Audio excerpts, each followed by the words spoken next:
Naperville, hope you had a great Labor Day weekend. We are back here at the update to talk about all things real estate. And we're going to tell you what's the number one thing you can do to help get your home sold faster and for more money.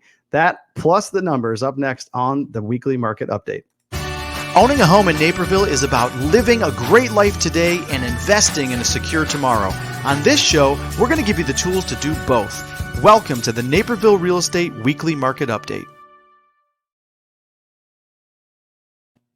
What's going on, Naperville? I'm Chris Grano with Keller Williams Realty. Alongside of me is Todd Gosden with Compass Mortgage, and we are your hosts for the Naperville Real Estate Weekly Market Update. Todd, how you doing?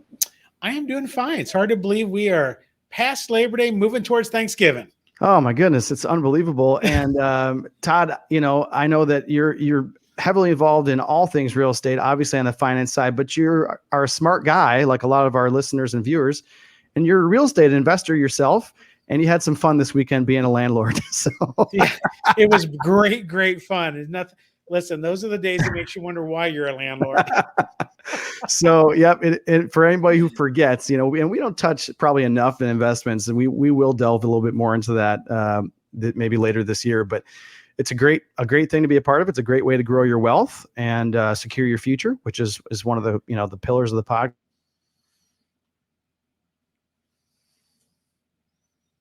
Right, so I'm having issues with my mic here, but here we go. I'm going to just have to unmute it every now and again. But Todd, today we're going to talk about the numbers, and we're going to talk about one of the biggest things that I've been dealing with folks this year.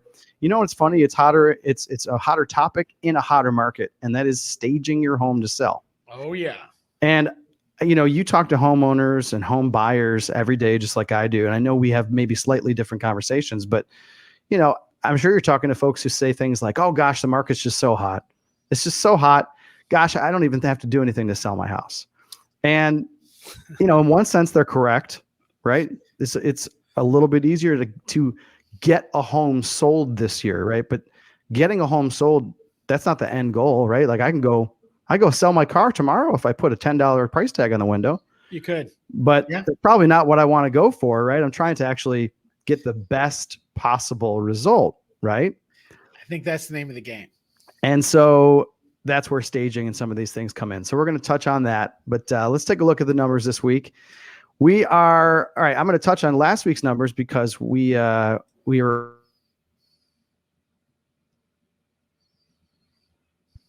great activity the week prior to last. So the last week, first week of September, last week of August, those 2 weeks, that week there combined where we bridged over the end of the month, 98 new listings in Naperville. So that was a great number. That number's down this week to 81, which makes sense because, again, you're talking this week incorporated the actual holiday weekend itself. So that makes a lot of sense. But 98 is actually a big increase from the week before. So that's good news for you buyers out there. Mm-hmm. And then under contract, pretty similar to the last 2 weeks, 65 homes under contract. So pretty steady buyer activity. And that's more speaking to you sellers out there that you still got a nice flow of buyers, right? I'm sure Todd's having conversations. Home buyers aren't going away. Not soon. No, they're still out there. And then we had 65 closings over the week. So again, still good numbers. When we look at inventory, we're actually up in all but 3 price ranges. So that's good news. So from the last couple weeks, we're more inventory under 500, more inventory between 500 and 750, and more inventory between 750 and $1 million. It's actually, ironically, over $1 million, the only inventory price range that's down a little bit. Yeah. So that's good news. That's something we've been kind of hoping and praying for a little while, Todd, and it's starting to happen a little bit. It's gonna, things, we're into a new quarter and a new time, and kids are back to school. Yep. At least we hope many of them. And, right. Some parents are going back to work and some people aren't, or we're still working. Lots of things going on right now. Lots of change. We're in an environment that seems to change every about 5 minutes. Yep. So, that's okay. But that means the real estate market is changing also. And I think things will start to create some potential new inventory and new opportunities for people. Yeah. I mean, listen, this last couple of years, and really since this coming up on a year that you and I have been doing the podcast together, I mean, talk about a tumultuous time. I mean, there's nothing regular at all about about this last year, and that's the conversation I've had with sellers. I mentioned it a couple of weeks ago on the podcast, and I've had even more conversations with sellers specifically over the last few weeks. That's not something that usually happened in August and September. Didn't mean people didn't sell, but the majority of those conversations in my world happened at the beginning of the year, right? Because that's when everybody kind of gets on the bandwagon. They want to sell in March or April or May. It's this year, I can't believe the number of people I've talked to who are now getting ready to put their house on the market here in September and October. So it's good news for buyers. And I think it's just going to continue to be a little wonky. And what I mean by that is just irregular. I think we're not going to see the same old patterns we've always seen. We're going to see a little bit of irregularity. Look at the stock market. We obviously had a huge crash last year, of course, because of COVID, which immediately bounced back up to where it was. And now we're seeing record levels. At the same time in the economy, you've got inflation. So there's all these things that are swirling around that affect interest rates. They affect people's buying patterns, people's spending patterns. So I think the best thing I can say is the one independent factor of all those external factors is you, right? When I say you, I mean the home buyer, the homeowner. You are the independent factor. So really don't get stressed out about what are interest rates.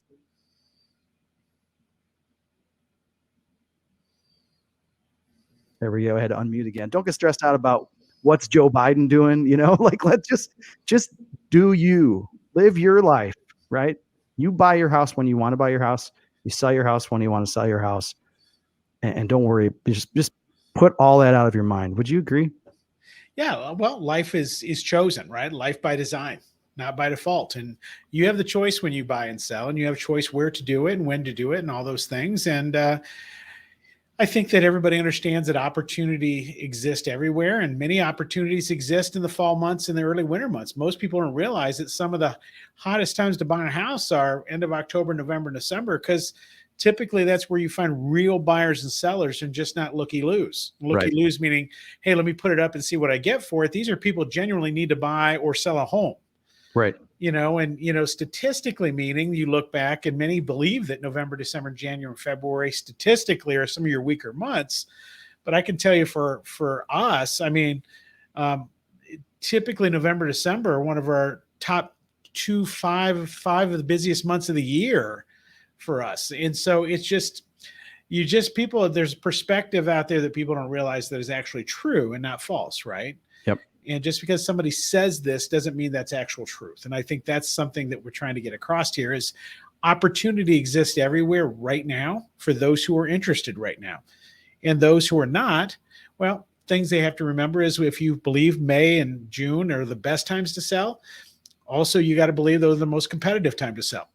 Meaning There's a lot of the people that you're competing against do the same thing. That's right. Well, what you said makes total sense, and it jives with everything that I've seen in terms of numbers too. You're saying November and December are very busy months for you. Well, when you look at, this is a stat that blows people away every time I mention it, just for the same reasons you're talking about. But from December, the end of December through the middle of March, what most people would consider that's winter, right? At least here in the Midwest, that's winter. That time period, home sellers actually have a 9% better chance of selling their home at or near the list price than they do in the following 3 months from March through May or March through June rather. And they also have a 10% better chance of selling in less time. Yeah. So it's unbelievable to think that way, but it's kind of, common sense isn't common, right? And this isn't even common sense. This is your common sense would tell you naturally, well, it's got to be slower in the winter. It just isn't. I know it sounds funny, but it isn't. So you're right. There's a lot of opportunity around the corner. And I think people ought to be positive as we head towards the fall and these winter months. Yeah. So what else are you seeing out there in terms of conversations with buyers? Are you seeing any movement in rates? It's been a couple of weeks since we talked about rates. Well, there's some definitive things happening that will be happening, are currently trying to move in that direction. Is that Federal Reserve is going to start tapering off the amount of time they spent buying mortgages, which means that we're going to start seeing a gradual bump up in interest rates. Now, perspective would say, January of 2020, rates were over 4%. And if rates go to 3%, no one should be screaming bad about that, because historically, prior to January of 2020, 3% wasn't seen as an interest rate ever. So let's just keep perspective, is that even the rates that may not be in the twos, they are still amazing. Most recently, as of yesterday, they have a index that would measure people's feelings about the marketplace, which is a fairly significant index. And buyers are starting to say over the last 2 weeks that they believe now is the time to buy, and almost 75% of the people believe now is the time to sell. So when you see statistical data like that, that backs up what you're saying is that people do buy and sell during these upcoming months, and it's just not a 3-season year for real estate, right? There's opportunities everywhere. So, data would suggest that things are down from last year, but if you measure what we're doing this year versus what 19, 18, and 17 were in years, we're way above those numbers by long shot. So I think there's just reality that we have to set it. 2020 was not a reality. I think it was really some sort of weird dream we were all in for a while, and real estate was crazy. Interest rates are crazy. We were cooped up in homes and all kinds of stuff. And who knows what this year and next year will bring, other than opportunity exists for everybody all the time. You just got to seek it. That's right. And I will say, I am seeing on both sides of the transaction, things starting to normal out in the sense of the craziness, the fevered emotions behind the real estate transaction. Those are starting to calm down a little bit. Right. So, where earlier this year we saw some crazy things. I mean, I saw agents and buyers offering crazy things. I had people, suggest to me that we ought to do crazy things, and you have to be a professional and say, hey, listen, we got to do what's best for you long term. You shouldn't give your arm and your leg to get this house right now if that's not the right move. And so that actually leads perfectly into what I'm going to touch on, is what I've seen on the listing side of things over this past year, because the inventory shortage has driven prices up and driven market times down. I mean, in Naperville under 500,000, we're still seeing market times of only 15 days. Yeah. So very quick to get a home sold if you're doing things correctly. But what I've also seen is a tendency to overprice and under prepare. So it's natural, right? If you and I are going to race, and 2 minutes before the race, you sprain your ankle, well, I'm probably not going to run so hard. if I think I can win without a full on sprint, I might not wear my best running shoes, and so.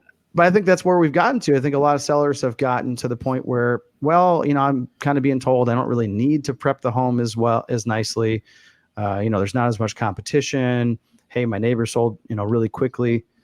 Again, we talked at the top of the show. Yes, you can get a result, right? I mean, you could sell the house. Absolutely. I have the same conversation with for sale by owners. You can sell your house on your own. You absolutely can. The question is, do you want a result or do you want the best result? And that's the difference. So that's where staging comes into play. So staging brings up like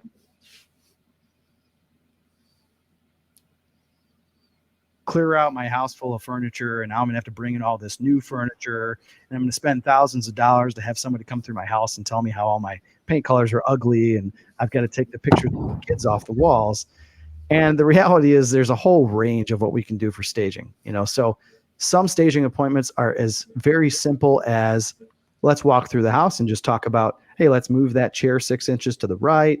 Let's take that frame off of this table and put it over here.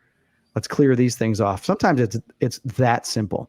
Yeah. And sometimes it is a little bit more robust, and sometimes we have to walk through and say, hey, listen, I know you use this room as a home office, but really it's a dining room, and we need to stage it as a dining room if you want to catch people's attention to see the house, how they're going to use it. So there's things that we have to do. And I tell my sellers all the time, now's not the time to give up and to get lazy with these things. Cause if we're going to have the best result, and that's any agent, that's our value that we bring, is telling you how to get the best result. Well, then I still have to tell you the same things over and over again. We've got to do these things the right way. So very simple things, paint colors, right? Talk to your agent about what paint colors are trending. That's a very easy thing to do. Freshen up the house. We've talked about it before. Carpet. If the carpet's newer, maybe just a good steam clean. If it's old, maybe it's time to replace it. And then just simplifying. I mean, Todd, I have 2 kids under the age of 5. So what world I'm living in right now, and you've been there before yourself. And my house on a day-to-day basis is not even close to show ready. It's not even close to, I want Todd to come over for dinner ready. But we've got to get them prepped in a way that's different, especially for photos and then for showing. So I guess my big message today is don't ride this wave of success in the market and allow it to make you complacent, because ultimately it's just going to cost you money. Yep. And that's what I say is like, talk to some for sale by owners and they'll say, like, I got an offer. Yeah, I know. But if you would have done things the right way, you would have gotten 10 offers, and so it's great. I'm glad you got an offer. I'm glad you got your house sold. You probably left money on the table, so let's try to get the best possible result. And if anybody's any questions on that, certainly get a hold of me. We can sit down and have a consultation, but just whoever, if you have an agent that you've worked with for 100 years, talk to them. I'm sure they can talk to you about it. We've just got to do things the right way. I agree 100%. If you want to sell it and you want to get top dollar, they need to give you a ring. That's right.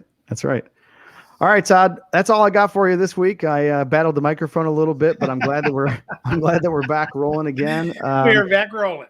Looking forward to next week's conversation. We've got a few new episodes coming out of my podcast. If you didn't check that out, the Sweet Home Chicagoland web series, I just did one with Todd, you've been jealous, with Little Pop's Pizzeria in Naperville. I got to go in and get my own bring me a customized pizza, that's for sure. Yeah, I know. I didn't bring you one. I'm sorry, but it was delicious. And go check that out on the same platform that you can watch all of Todd and my podcast at, and that's youtube.com/Chris Grano. Of course.